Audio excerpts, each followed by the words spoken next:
Four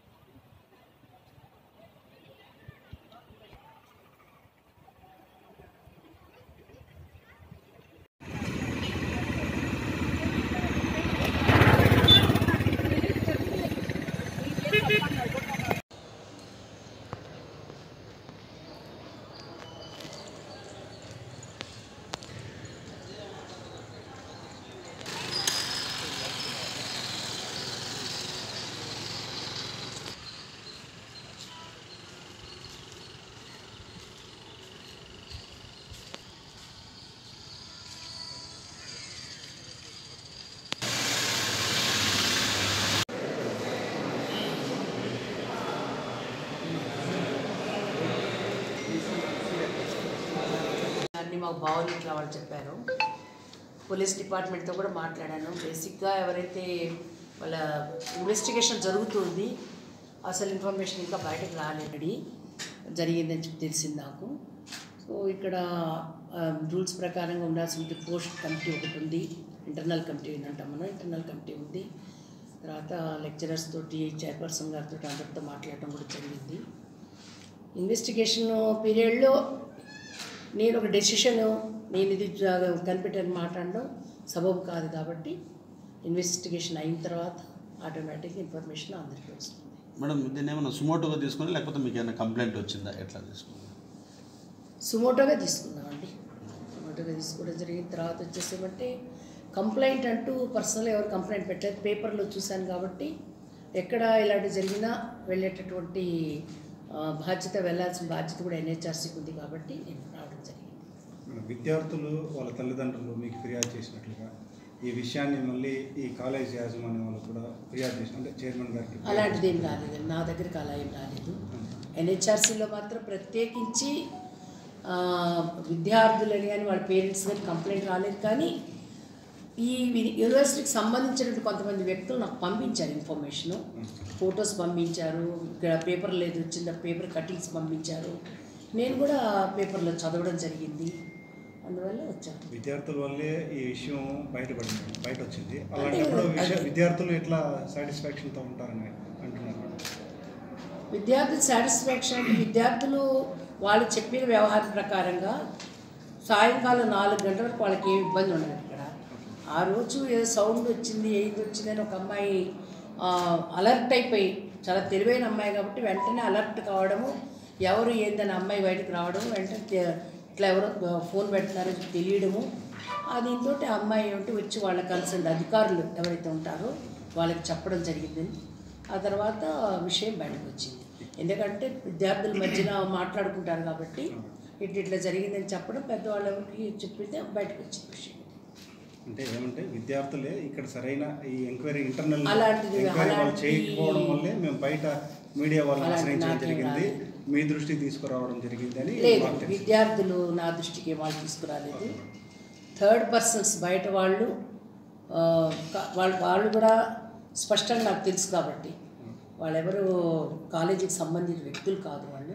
వాళ్ళు పంపించారు, paper cuttings పంపించారు, వీడియో కటింగ్స్, టీవీలో వచ్చిన వీడియో కటింగ్స్ పంపించారు వాళ్ళు. అంతవరకు అవి చూసిన తర్వాత బాధ్యత కలిగిన ఒక అధికారిని కాబట్టి నేను రావడం జరిగింది ఇక్కడికి. మా దృష్టికి రాలేదండి, రాలేదు.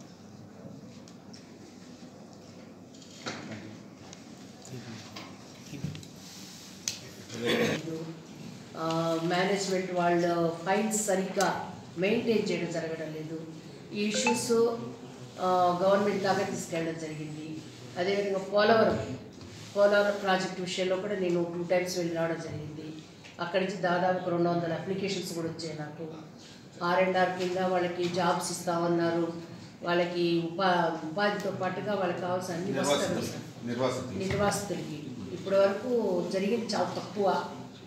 నిర్వాసితులు 10 మందికి పెనికలపాడు, కొండమొదలు, తర్వాత రంపచోడవరం, దేవిపట్ల ఏరియాలు ఇల్లులు ఇచ్చినప్పటికీ ఆ ఇళ్ళని ఇప్పటికే కారుతున్నాయి. ఆ ఇళ్లలో ఉండేటటువంటి పరిస్థితి లేదు వాళ్ళ ప్రజలకి. అక్కడ వాళ్ళకి ఎక్కడికి పోవాలన్నా, ఒక సచివాలయంకి వెళ్ళాలన్నా, మంచిని తెచ్చుకోవాలన్నా కూడా దాదాపు 15 కిలోమీటర్లు వెళ్ళాలి వాళ్ళు. ఒక హాస్పిటల్కి వెళ్ళాలంటే 40 కిలోమీటర్లు వెళ్ళాలి. వెళ్ళాలంటే అక్కడ వాళ్ళకి ఇటువంటి రోడ్లు లేవు. ఎక్కడో అడవుల్లో హ్యాపీగా జనరేషన్స్ నుంచి హాయిగా బ్రతుకుతున్న వాళ్ళని తీసుకొచ్చి అడవి కొట్టి అక్కడ వాళ్ళకి ఇల్లు ఇచ్చి ఆఖరికి వాళ్ళకి విద్య లేదు, హెల్త్ లేదు, ఇంకో చచ్చిపోతే పూడ్చుకోవడానికి శ్మశానాలు కూడా లేవు, మంచినీళ్ళు కూడా అప్పు తెచ్చుకొని తాగుతున్నారు. సో ఇటువంటి సిచ్యువేషన్స్ అన్నీ కూడా చూడడం జరిగింది. ఫిషర్మెన్ విషయంలో వెళ్ళాను. ఫిషర్మెన్ వాళ్ళు ఎన్ని రకాల బాధలు పడుతున్నారంటే వాళ్ళకి గవర్నమెంట్ దృష్టికి తీసుకెళ్ళడం జరిగింది. ఇప్పుడు బకింగ్హామ్ కెనాల్ అనేది, ఆ కెనాల్ అనేది అడ్డున్న వల్ల గుండాయమ్మపాళెం దగ్గర చాలా సఫర్ అవుతున్నారు ఫిషర్మెన్. 1.5 కిలోమీటర్ లోపలికి నడిచి వెళ్ళాలి, ఆ బరువు వేసుకొని రావాలి, మళ్ళీ ఆ నీళ్లు దాటాలి, ఒక బ్రిడ్జ్ కావాలని అడుగుతున్నారు. ఈ విషయం కూడా గవర్నమెంట్ దృష్టికి తీసుకెళ్ళడం జరిగింది. సెంట్రల్ గవర్నమెంట్ దృష్టికి తీసుకెళ్ళాము, స్టేట్ గవర్నమెంట్ దృష్టికి తీసుకెళ్ళాము. అదే కన్సర్న్ ఎవరైతే ఎంపీలు ఉన్నారో అక్కడ వాళ్ళు కూడా మాట్లాడడం జరుగుతుంది. ఇలా అనేక ఇష్యూస్.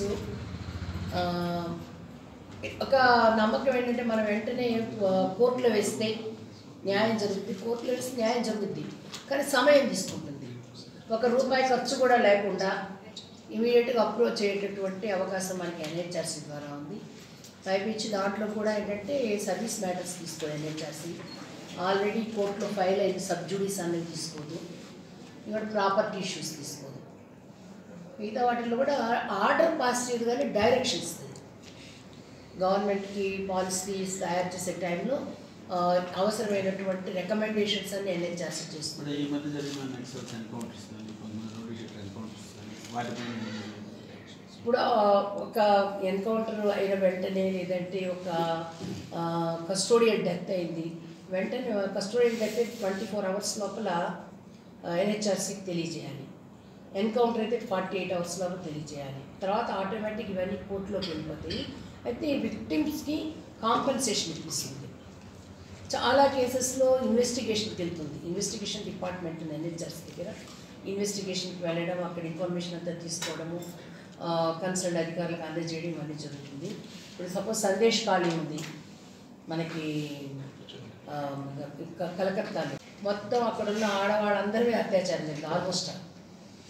అక్కడ ఉన్న ట్రైబల్స్ ఎవరైతే ఉన్నారో, షేక్ షాజహాన్ అనే వ్యక్తి, అతని అనుయాయులు ఒక 2 ఉన్నారు.